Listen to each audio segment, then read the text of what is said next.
At a state penitentiary, psychiatrist Dr. James Martin arrives to evaluate a notorious serial killer and death row inmate named Edward Wayne Brady, believed to have murdered at least 11 people.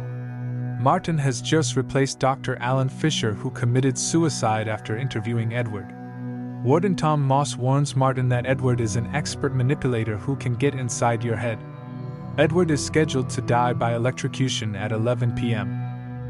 unless Martin finds him mentally ill and incompetent to be executed. If Martin finds Edward sane, however, he will be executed. Moss is hopeful that Martin will not agree with Fisher, who is ready to declare Edward insane. Edward insists that he is really a demon inhabiting Edward's body, and his true name is Nefarious, though he answers to Nefarious. He further defies Martin's assumption that he is trying to escape punishment. He wants Edward to be executed. Nefarious also knows many details about Martin's professional and personal life, and says that before the day is over, Martin will have committed 3 murders. Nefarious accuses Martin of euthanizing his terminally ill mother to acquire her money. Martin becomes angry and threatens to leave, but changes his mind. An atheist, Martin thinks nothing of agreeing to give Nefarious permission to possess him. Nothing seems to happen. Suspecting that Edward suffers from dissociative identity disorder, Martin tries to reach Edward, but Nefarious allows only limited access to the timid, beaten-down man. Martin then draws out Nefarious' explanation of the role of demons in the world. Martin insists that the world is reclaiming the moral high ground, but Nefarious laughs and tells him that the world is worse than ever. For example, there is more slavery now than during the Roman Empire. Martin declares that Nefarious is not making it up but rather has an insane belief system, and that he is certifying that Edward is unfit to be executed.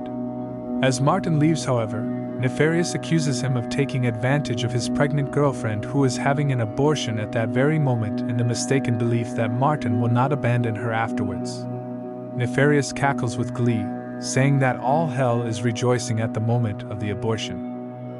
Martin rushes out to call the clinic only to find that the abortion has just taken place. Nefarious tells Martin he wants him to write a book called The Dark Gospel, a satanic work, which he confusingly says is already written. Martin is called away by Warden Moss, who has just found in Edward's prison cell a scrapbook of Martin's life and an already written manuscript for The Dark Gospel.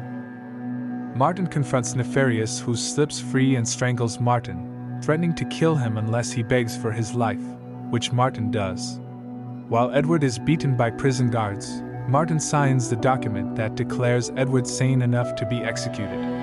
Thus, according to Nefarious, Martin has committed 3 murders: his mother, his unborn child, and Edward. As Edward sits in the electric chair, Nefarious asks Martin whether he accepts the offer to reap the rewards of publishing Nefarious Gospel. Martin shakes his head. Edward suffers a painful and hideous electrocution. Nefarious then possesses Martin and forces him to attempt suicide. Martin spontaneously prays to God for help, and the gun he is using misfires. 1 year later, a visibly changed Martin is in a TV studio promoting a nefarious plot, which is based on the Dark Gospel, but he has rewritten it as a warning against the demonic forces tempting all of us. Upon leaving the studio, he encounters a homeless woman who, evidently possessed by Nefarious, ominously addresses him by name.